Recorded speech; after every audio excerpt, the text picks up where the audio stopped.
Ben's riding through the New Mexico territory on a scorching July afternoon in 1876. Just trying to get back to his ranch after picking up supplies in town. Dude's 34 years old. Been ranching alone for 12 years now. And that's exactly how he likes it after what he saw in the Civil War, the blood, the screaming. Watching his friends die in battles that didn't make no sense. Ben wanted nothing more than isolation and quiet. His ranch is his sanctuary. 50 miles from the nearest town, and he keeps human contact to the bare minimum. He's following this dried up riverbed as a shortcut when his horse suddenly stops and won't budge. Ben's about to spur her forward when he hears it, a sound that don't belong in the empty desert. Whimpering, crying, kids crying. The hell? Ben mutters, dismounting. He follows the sound around a bend in the riverbed and stops dead in his tracks too. Little Apache girls are huddled together under an overhang of rock, and they look like they've been through absolute hell. The older one's maybe 9. Skinny as a rail, covered in dirt and scratches. Her traditional Apache dress torn to shreds. She's got her arms wrapped around a younger girl, maybe 7, who's crying softly.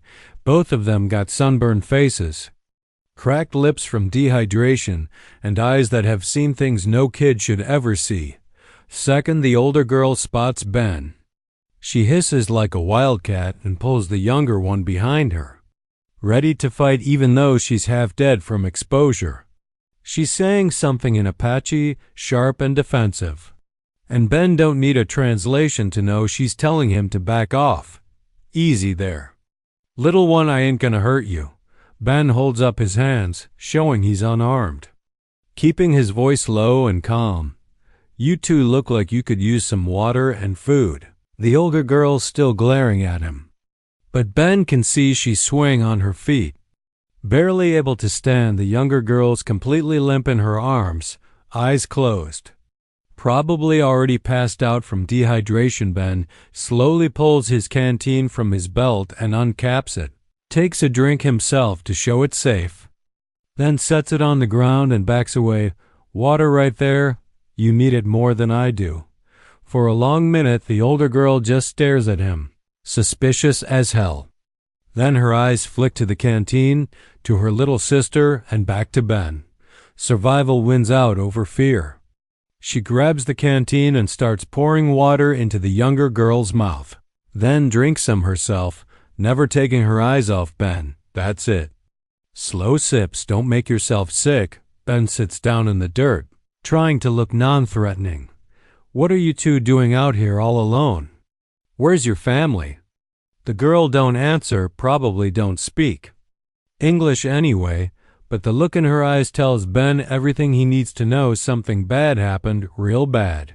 These kids didn't just wander off and get lost, they ran from something, or got taken and escaped, or survived something that killed everyone else. Ben's got a choice to make here.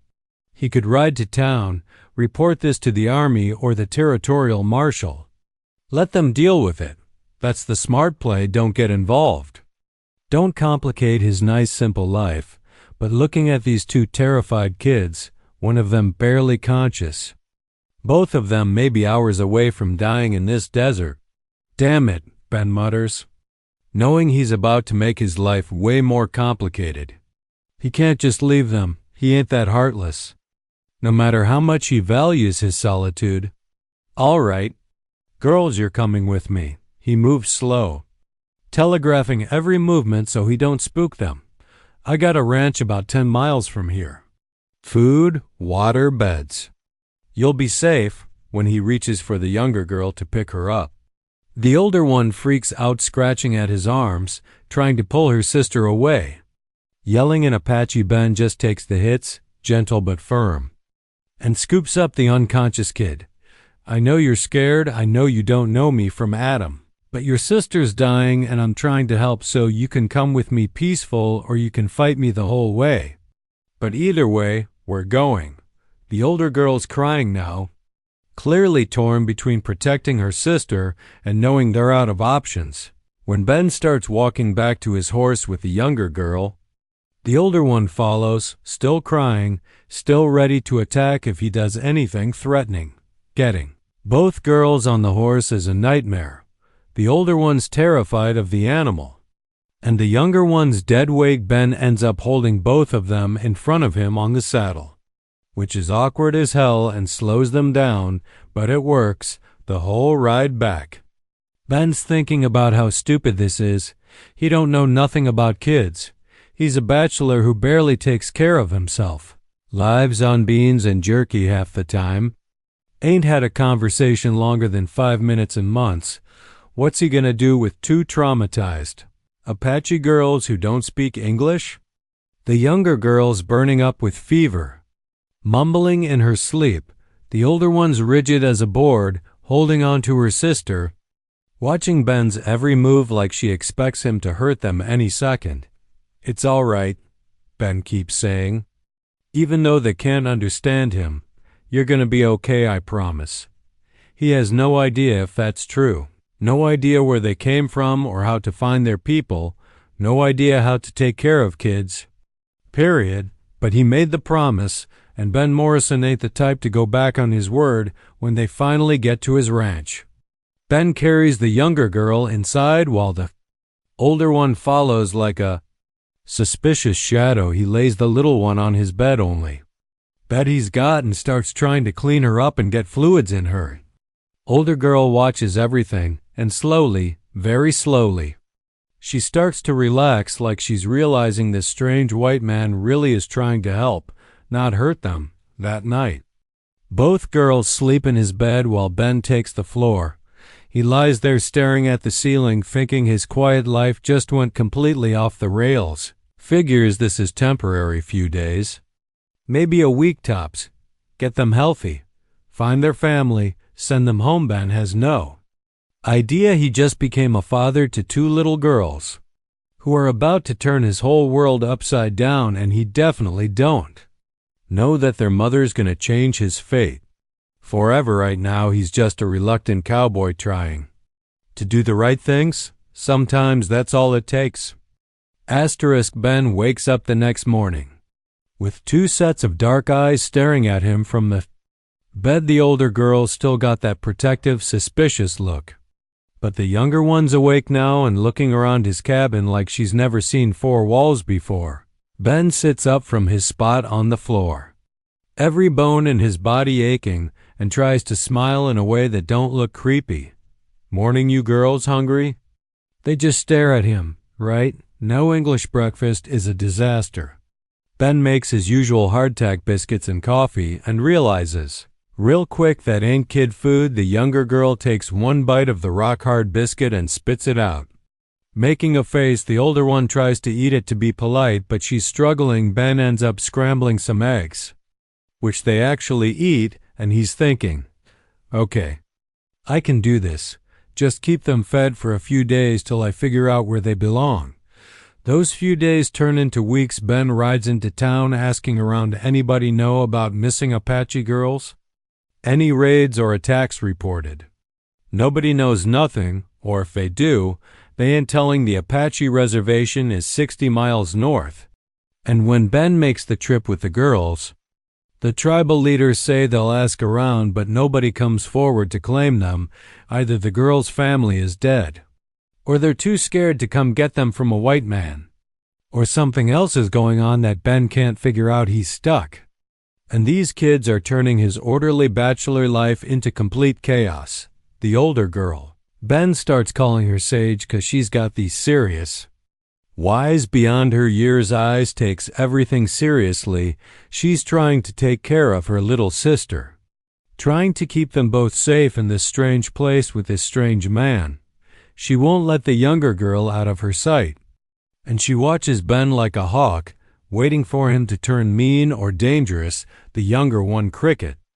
Ben calls her, 'cause once she stops being terrified, she chatters nonstop, and Apache is the complete opposite. She's into everything, gets into Ben's storage and makes a mess of the flour, chases the chickens until they're too stressed to lay eggs, tries to ride one of the Fagte horses by herself and nearly breaks her neck. Ben's constantly pulling her out of trouble. And he's got no idea how parents do this without losing their minds. He's terrible at being a dad. Burns dinner half the time 'cause he's distracted. Has no clue how to braid hair, so the girl's hair is a mess until Sage figures it out herself. Don't know why Cricket cries every single night at bedtime until Sage explains in broken English she's scared dark bad men come in dark, and Ben realizes the kids got trauma from whatever happened before he found them, so he starts leaving a lamp burning low in their room at night. Costs him extra oil, but Cricket sleeps better slowly, painfully. They start figuring each other out. The girls pick up English words: water, food, horse, pa-ben. Ben learns some Apache from them, basic stuff like yes, number, thank you. Sage starts helping around the ranch without being asked, and she's surprisingly good at it. Feeds the chickens, collects eggs, brushes the horses with this gentle touch that the animals respond to. Cricket follows Ben everywhere like a puppy when he's fixing fence. She's handing him nails even though she don't know what they're for. When he's cooking, she's underfoot asking a million questions in Apache that he can't answer but responds to anyway. Yeah, Cricket, that's a potato. Yep. It grows in the ground. No, you can't eat it raw. Well, I guess you can, but it tastes like dirt. Asterisk. 6 months in, Ben realizes he ain't looking for their family anymore. He should be, but he's not. The girls have become part of his routine, part of his life. He wakes up thinking about what to make them for breakfast, goes to town thinking about what supplies they need, fabric for new dresses 'cause they're growing like weeds, soap that don't irritate their skin, ribbons 'cause Cricket saw some once and her eyes lit up. A year passes. Sage is 10 now, taking on more responsibility, becoming this serious little ranch hand who can saddle a horse almost as good as Ben. Cricket's 8, still wild and joyful, the one who makes Ben laugh when he didn't even know he was in a bad mood. 2 years. Sage is 11 and can speak English almost perfect. Teaches Cricket, so they're both bilingual. Cricket's 9 and has decided she wants to learn everything: reading, writing, math, ranch work, cooking. She exhausts Ben with her endless energy and questions. One day Ben's watching them in the corral, Sage teaching Cricket how to lead a horse properly, both of them chattering in a mix of English and Apache, and he realizes something that hits him like a punch to the gut. These ain't temporary kids he's helping out till their family shows up. These are HI's kids, his daughters. He loves them like they're his own blood, would die to protect them. Can't imagine his life without them anymore, the quiet, solitary life he thought he wanted. He don't miss it at all. The nightmares from the war that used to wake him up screaming, they're less frequent now, 'cause he's got a reason to focus on the present instead of drowning in the past. The loneliness that drove him to isolate himself out here, gone, replaced by 2 little girls who need him. Ben Morrison became a father without even realizing it was happening. Went from a man who wanted nothing to do with people to a man whose whole world revolves around 2 Apache sisters who stumbled into his life by accident. He still don't know where they came from exactly, what happened to their family, how they ended up alone in that desert. Sage remembers some, but won't talk about it. Her face just goes blank and distant when he asks. Cricket was too young to remember much. Ben tells himself it don't matter. They're his now. And that's that he'll raise them right, teach them everything he knows, keep them safe. What he don't know is that their mother ain't dead. She's been searching for them for 3 years, never giving up, following every rumor and whisper across 3 territories. And she's getting close. Ben's about to find out that the family he thought he built is about to get a whole lot more complicated. But right now, watching Sage and Cricket laugh together in the corral, he's just a reluctant cowboy who accidentally became a dad and discovered it's the best thing that ever happened to him. Funny how life works out sometimes. Asterisk. It's a Saturday morning in early September. 2.5 years after Ben found the girls, and he's in town selling 3 horses he's trained. Business is good, the horses are quality, and Ben's built a solid reputation as a fair dealer. He's collecting his payment when he notices an Apache woman talking to the general store owner. Across the street she stands out, not just 'cause she's Apache in a mostly white town, but 'cause of the way she's moving, purposeful, desperate, like she's on a mission. She's maybe early 30s, wearing a mix of traditional Apache clothing and American dress. Long black hair and a braid down her back. Even from a distance Ben can see she's beautiful, but it's the haunted look in her eyes that catches his attention. He watches as she talks to the store owner, sees the man shake his head and wave her off dismissively. The woman's shoulders slump, but she nods politely and turns to leave. Something makes Ben walk over to her. "Ma'am, you looking for something? Maybe I can help." She turns and looks at him wary, like she's been disappointed too many times to get her hopes up. "You're a rancher? Live near here?" "Yeah. Got a spread about 15 miles north. Name's Ben Morrison." Her eyes widen slightly. "Morrison, I hear this name. You find children? Apache children?" Ben's stomach drops. He knows exactly where this is going, and he ain't ready for it. "I found 2 girls about 2.5 years ago." "Why?" The woman's hands start shaking, and she grips them together to steady herself. "I am Nalnish. I look for my daughters. 3 years ago, raiders attack our camp. They kill my husband, take my girls. I think they dead for long time. I mourn them. But I hear stories white rancher find Apache sisters in desert. I must know. I must know if they are mine." Ben feels like the ground just shifted under his feet. This is the girl's mother. Has to be. And she's been searching for 3 years, never gave up. Traveled God knows how many miles chasing rumors he should be relieved Sage and Cricket can go home to their real family, but instead he feels sick, like someone's ripping something vital out of his chest. "How old would your daughters be now?" "Older one, she would be 11. Younger one, 9. Older girl have small scar here." Nalnish touches her left eyebrow from when she fall as baby. "Younger one, she have birthmark on shoulder, look like bird."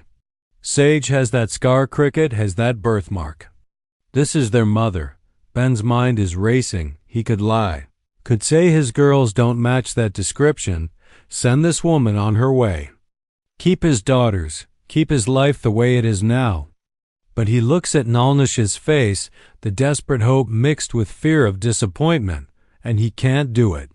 He can't lie to a mother who's been searching for her children for 3 years. "You should come to my ranch." Ben hears himself say, "I got 2 girls that match that description, could be yours." Nalnish's knees actually buckle, and she has to grab the storefront to stay upright.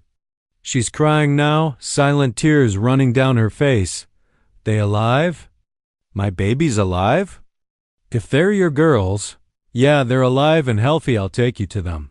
The 15-mile ride back to the ranch is the longest of Ben's life. Nalnish is on a borrowed horse, riding beside him, and neither of them talks much. What is there to say? Ben's about to lose his daughters. This woman's about to either get her children back or have her heart broken if it's not them. The tensions. So thick you could cut it with a knife. Ben's thinking about Sage and Cricket back at the ranch. They're probably doing their chores, Sage feeding the horses, Cricket gathering eggs and talking to the chickens like they're her friends. They got no idea their whole world's about to change. No idea their real mother's riding toward them right now, and Ben's got no idea how to explain this to them. "Hey girls, remember that family we've been looking for? Well, she found us. Pack your stuff, you're leaving." Just thinking about it makes his chest hurt when they get close to the ranch. Ben can hear Cricket before he sees her, the kid singing some made-up song in a mix of English and Apache, her voice carrying across the yard. Then Sage's voice joins in, harmonizing. And Ben's heart just breaks 'cause these are his girls, his family. And he's about to lose them. They ride into the yard and both girls come running out of the barn like they always do when they hear Ben's horse. Cricket's got hay in her hair and a huge grin. Sage is right behind her. More reserved but smiling too. Pa Ben? You bring candy? You said maybe candy. Cricket's yelling in English, already reaching up to be lifted off the horse. Then both girls see Nalnish and everything stops. Sage goes white as a sheet. Frozen in place, staring at this woman like she's seeing a ghost. Cricket looks confused at first, tilts her head, and then something clicks in her memory, some buried recognition from 3 years ago when she was 6 years old. Nalnish slides off her horse and just stands there, tears streaming down her face, staring at her daughters like she can't believe they're real. She says something in Apache, soft and broken. And Ben don't need to speak the language to know she's saying their names, their real names. Imala, Nalnish whispers, looking at Sage. Chenoa, looking at Cricket. Sage's face crumples and she starts crying, and she whispers one word, Shima? Mother Nalnish drops to her knees in the dirt, arms open. And that breaks whatever spell was holding the girls frozen. Sage runs first, crashes into her mother's arms. And they're both sobbing. Cricket still standing there looking confused and scared until Sage calls to her in Apache. And then Cricket's running too. And all three of them are on the ground in a heap crying and holding each other. Ben's standing there holding the reins of both horses, watching this reunion, and he should be happy. This is good news. The girls found their mother, miracle of miracles. This family's back together, but he feels like someone reached into his chest and squeezed his heart until it stopped working. 'Cause he knows what comes next. Nalnish is going to take her daughters home.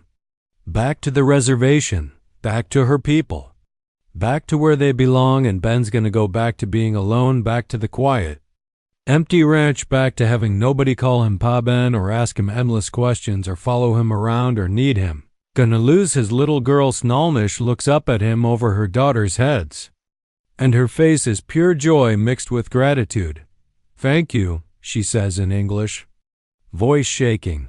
Thank you for keeping them safe, for keeping them alive. I stop hoping, but I never stop looking, and you saved them. They're good kids, Ben manages to say, and his voice sounds wrong even to his own ears. Real good kids. Sage pulls back from her mother and looks at Ben, and the expression on her face guts him. She's torn. He can see it. She remembers Nalnish now. Loves her mother, but she also loves Ben. She don't want to choose asterisk. Pa Ben?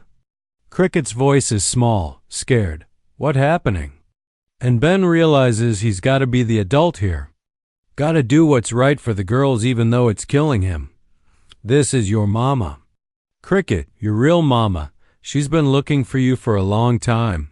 Cricket looks between Ben and Nalnish, confusion and fear all over her little face. But you, my pa, I know. Baby girl, but your real family's here now. The words taste like ashes in his mouth. But he says them anyway, 'cause that's what you do when you love someone. You do what's best for them, even when it destroys you. Asterisk. Nalnish ends up staying at the ranch, 'cause there's no way the girls can just pack up and leave the same day. Their mother appears after 3 years. They need time to adjust, to remember, to figure out what the hell happens next. Ben gives Nalnish the small guest room he uses for storage, moves boxes around, sets up a bed. The girls sleep in their usual room, but neither of them sleeps much that first night. Ben can hear them talking with their mother in Apache until past midnight. The next few days are some of the hardest of Ben's life. He's trying to give Nalnish space to reconnect with her daughters, but the girls keep running to him for everything out of habit. Cricket scrapes her knee and runs crying to Ben, not Nalnish. And he can see the hurt flash across their mother's face. Sage asks Ben to help her with her reading lesson like always, forgetting that her real mother's right there every time it happens. Nalnish flinches like she's been slapped. Ben tries to redirect the girls to their mother, Go ask your mama about that. Let your mama help you with that. But it feels forced and awkward. And the girls sense something's wrong. They're getting clingy with Ben. Like they're afraid he's gonna disapprentice.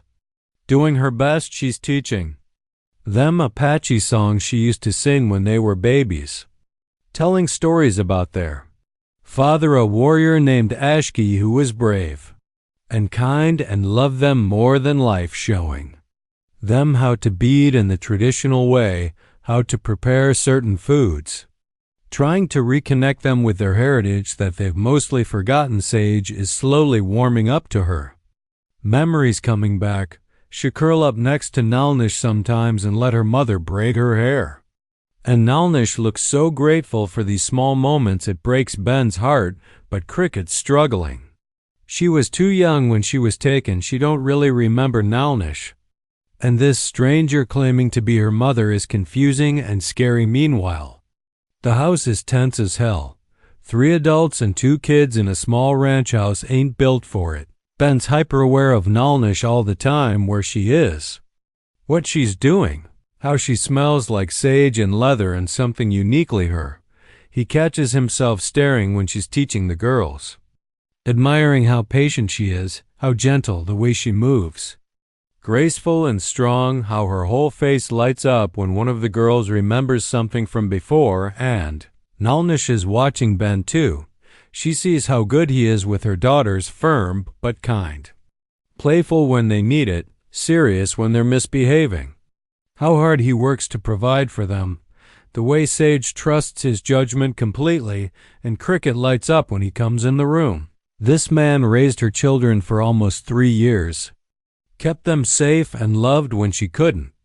And she's grateful but also jealous and confused about feeling jealous one evening after the girls are asleep. They're sitting at the kitchen table with coffee, and the silence is suffocating. I need to take them soon. Nalnish says quietly, back to reservation. They need to know their people. Their culture. They are Apache. They belong with their tribe. Ben's grip tightens on his coffee cup. When? Maybe 1 week? Give them time to get ready, to say goodbye. Goodbye, the word hits Ben like a bullet. He's gonna have to say goodbye to his daughters. Watch them right away go back to the empty house and the quiet.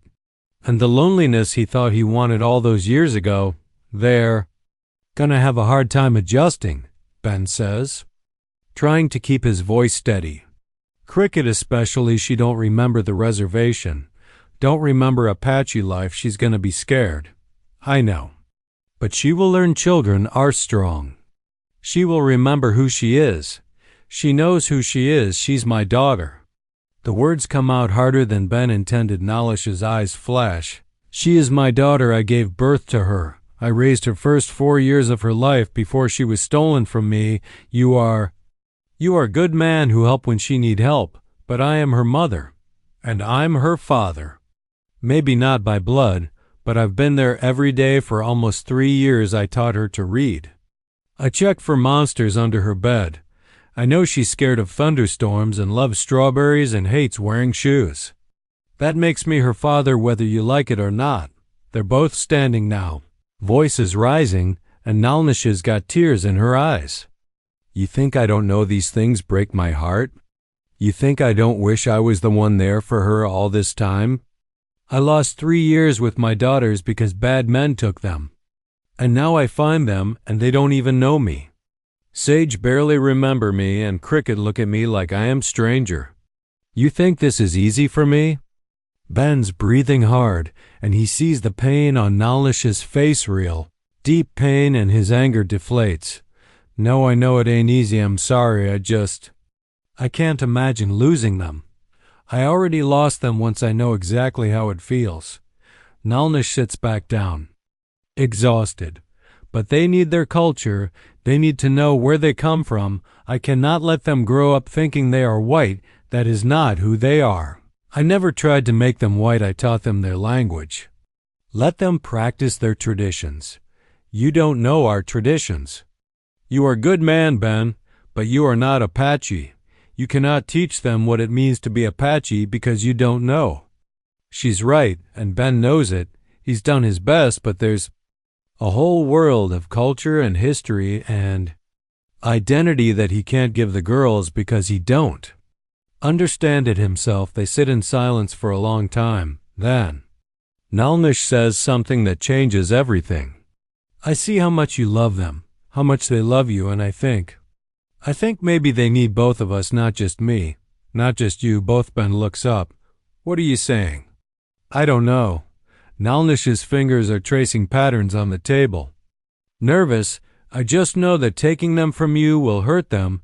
They already lost so much, their father. Me for 3 years, their home, everything. Now I come back and take away the father they know? How is that good for them? So what's the answer? We can't split them in half. No, but maybe. She trails off, and when she looks at Ben, there's something in her eyes he ain't seen before. Something vulnerable and hopeful and scared. Maybe there is a way we both stay in their life. Ben's heart starts beating faster. You talking about you staying here? I am talking about not choosing about. Finding a way where Amala and Chenoa have both. Their parents, where they learn both worlds, where they don't lose anyone else. The term what's worlds, the pervotodes aver vosa, athamoti mos anyone else. The teo air between them feels electric. They're dancing around something. Both knowing what it is, but scared to say it out loud. Nalnish. Ben starts, and his voice is rough. I gotta be honest with you, this ain't just about the girls for me anymore. She looks at him. Waiting. I got feelings for you. I know that's crazy.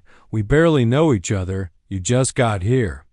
And the situation's already complicated as hell, but watching you with the girls, hearing you sing to them, seeing how strong you are, I can't help it. And if that makes things worse, I'm sorry. But I needed to say it. Nalnish is quiet for a long moment. Then, it does make things worse. But also maybe better, because I have feelings for you too, and I don't know what to do about that. They're staring at each other across the table, and the attraction's been building for days, but now it's out in the open, and they don't know what to do with it. This is impossible. Nalnish whispers, You are white, I am Apache. Your people will hate you. My people will hate me. There is no place in this world for us together. Then maybe we make our own place. Ben reaches across the table and takes her hand, and Nalnish. Don't pull away. The morning. Nalnish and the girls are supposed to leave. Everything goes to hell. Ben's already saddled horses and packed supplies for their journey to the reservation. The plan is set. Nalnish takes her daughters home. Ben goes back to his empty life, and they all try to pretend the past week didn't happen and didn't change everything. Cricket comes out of the house and sees the packed horses and just loses it. Complete meltdown. She's screaming, No, no, no, and crying so hard she can barely breathe. Sage comes running out and wraps her arms around her little sister, and she's crying too, quieter, but just as devastated. I don't want to go. Cricket's yelling, switching between English and Apache. This is my home. Pa Ben is my pa. I don't know those Apache people. I don't want to leave. Nalnish is trying to calm her down, speaking soft in Apache, but Cricket's beyond hearing. She breaks away from both of them and runs to Ben, wraps herself around his leg like she used to do when she was littler. Tell her I can stay. Tell her, Pa Ben, please. Ben's throat is so tight he can barely speak. He picks Cricket up even though she's getting too big for it, holds her while she sobs into his shoulder. Sage is standing there looking absolutely torn apart, not crying out loud like Cricket, but tears running down her face. And she keeps looking between Ben and Nalnish like she's being ripped in two. I want both, Sage finally says, her voice breaking. I love Shima and I love Pa Ben. Why do I have to choose?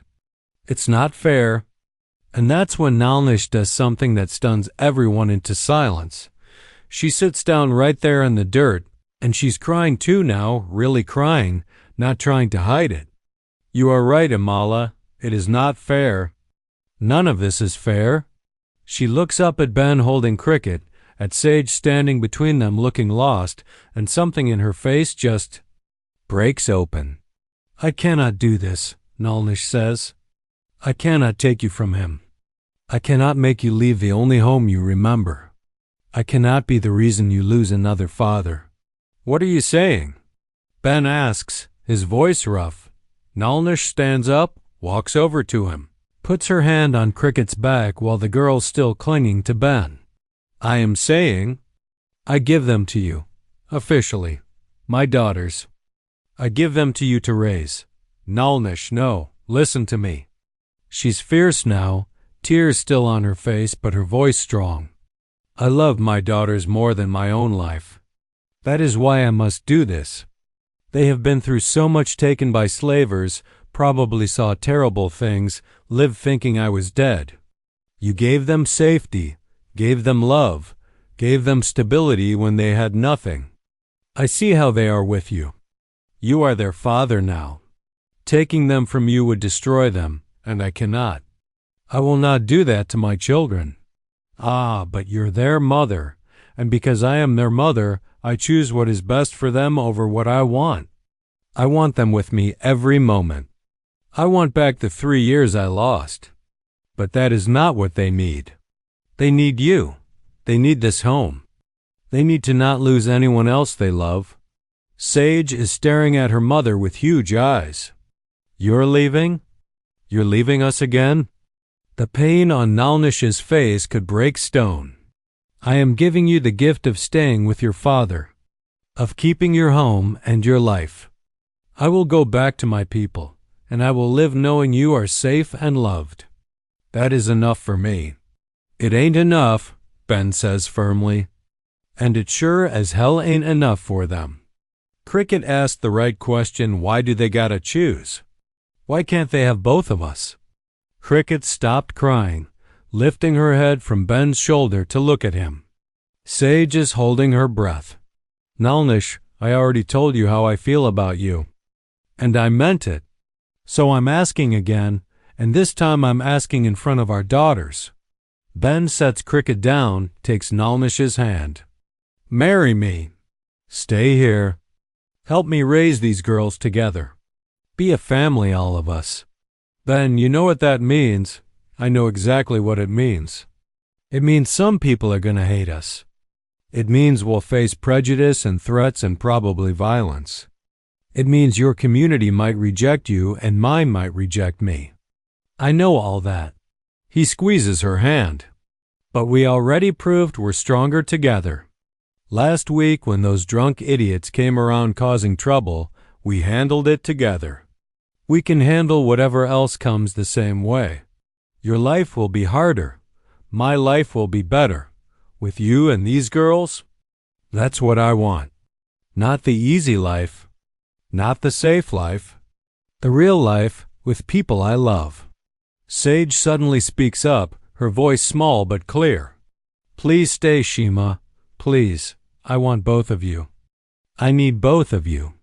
Cricket's nodding frantically, grabbing her mother's other hand. Stay, stay, stay. We be family. All of us together. Nalnish is looking at her daughters, at Ben, at the ranch that could be home if she's brave enough to choose it. My people will say I betray them, that I choose white man over my tribe. You're choosing your children, Ben says. Anyone who can't understand that ain't worth worrying about. We will face so much hate, together. We'll face it together.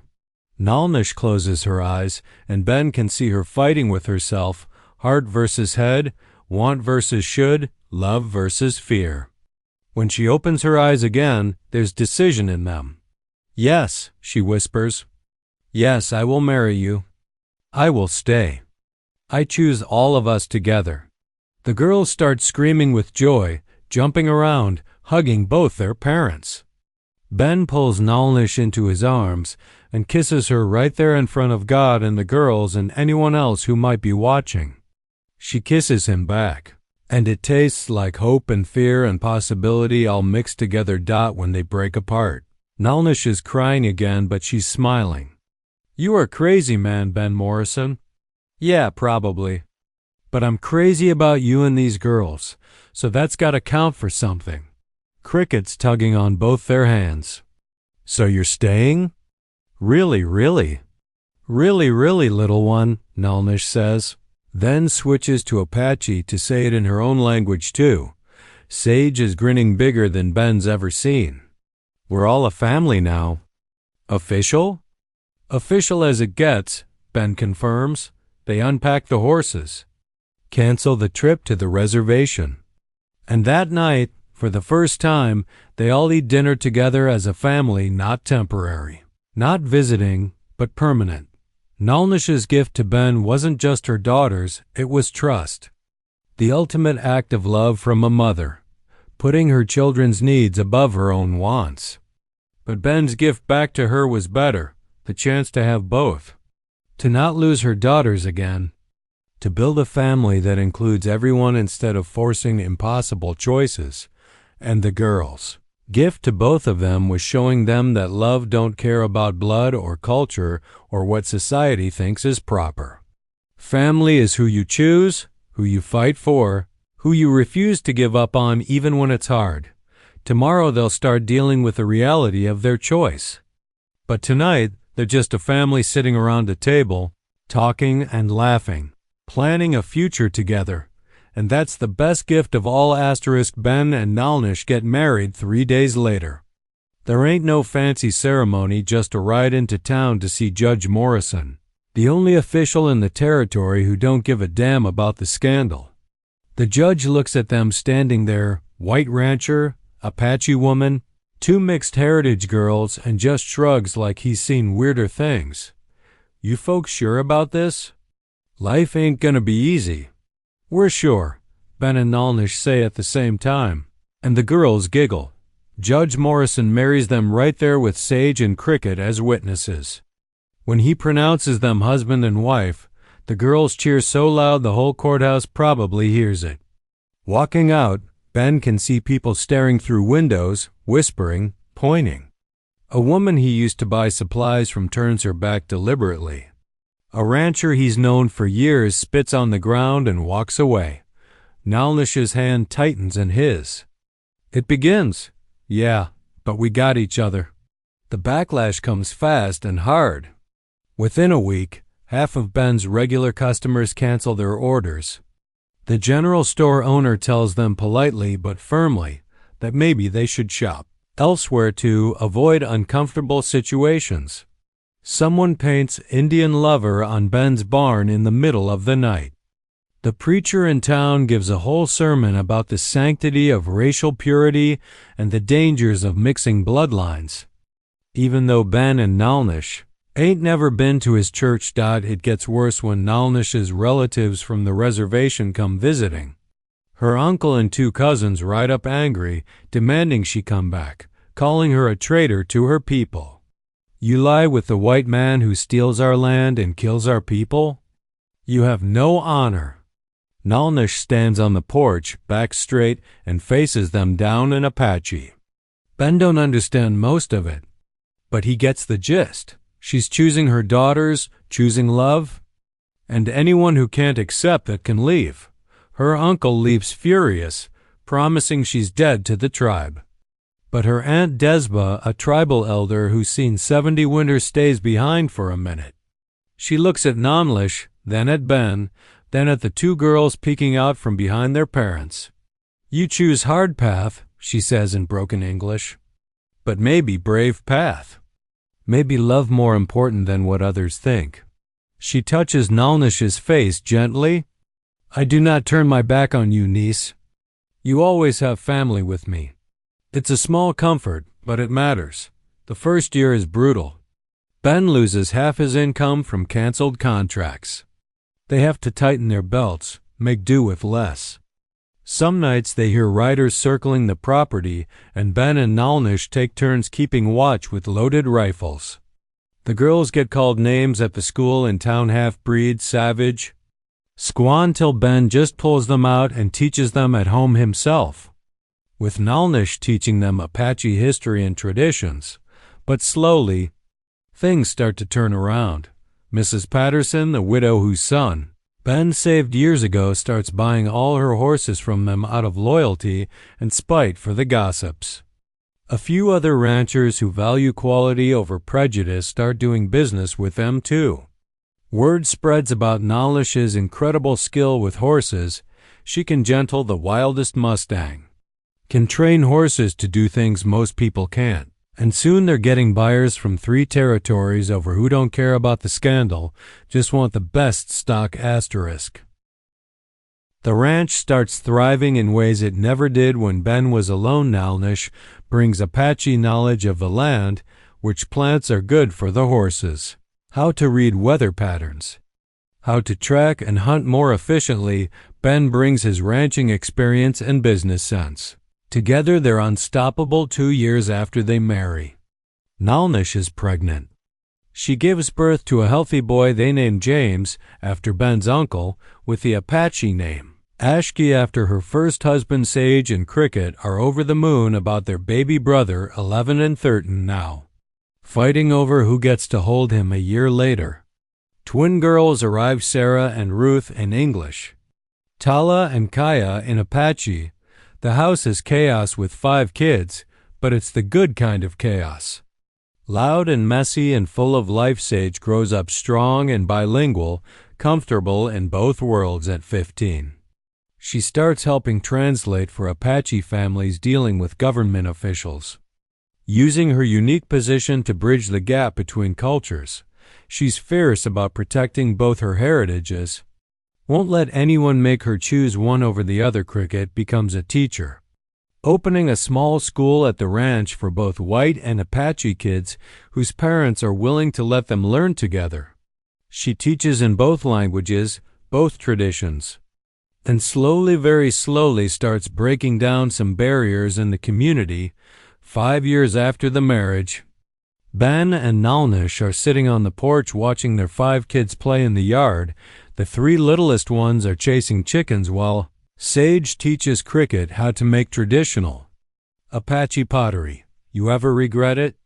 Nalnish asks quietly, like she does sometimes when the weight of their choice feels heavy. Ben looks at his wife, still beautiful, still strong, the love of his life, looks at his kids, all 5 of them, biological and chosen, a perfect messy blend of 2 worlds, looks at the ranch they built together, the life they carved out against all odds, not for one single second. He says honestly, every hard thing we went through was worth it to have this, to have you and them. We lost friends, lost business, some people still hate us. And some people love us, the ones who matter stuck around, the rest weren't worth keeping anyway. Ben pulls her close. You gave me the greatest gift when you trusted me with your daughters. But you staying? Choosing this life with me? That's the gift that changed everything. Nalnish leans into him. You gave me gift too. You gave me my children back and gave me partnership, love, home. I thought I would spend my life alone after Ashki died. You proved me wrong. Cricket runs up to the porch, covered in clay, grinning. Ma, Pa, come see the pot I made. It's shaped like a horse. Like a lumpy horse, Sage corrects, but she's smiling. It's beautiful. Nalnish calls back, best lumpy horse pot I have ever seen. The kids go back to their projects, and Ben and Nalnish sit in comfortable silence, watching the sun set over their land. Their ranch becomes known as a safe place for mixed families, for people who don't fit anywhere else, young couples, Apache and white, Mexican and Apache. All kinds of combinations come, seeking advice, seeking hope, seeking proof that love across cultures can work. Ben and Nalnish welcome them all, share their story, offer encouragement. It ain't always easy. Some people never forgive them for betraying their race, but they build a community of people who believe that love and family matter more than skin color or heritage. Years later, when Ben's old and gray and watching his grandchildren play in the same yard where he once found 2 scared little girls hiding, he thinks about how one choice to help instead of walk away changed absolutely everything. He found 2 lost children and gained a family, found a partner. Who made him better found a purpose beyond just surviving. Nalnish found a man who loved her. Daughters as much as she did found a place where she could be both. Apache and wife and mother without having to choose found home in the last place she ever expected. The gift they gave each other wasn't just love, it was belonging. The gift they gave their children was the freedom to be fully themselves, to honor both heritages, to build bridges instead of walls, and that gift keeps giving, generation after generation, proving that family ain't about blood or culture or what society says is acceptable. Family is who you choose, who you fight for, who you refuse to give up on when the world tells you to. Quitben and Nalnish chose each other and their children, and that choice changed their fate forever. Asterisk.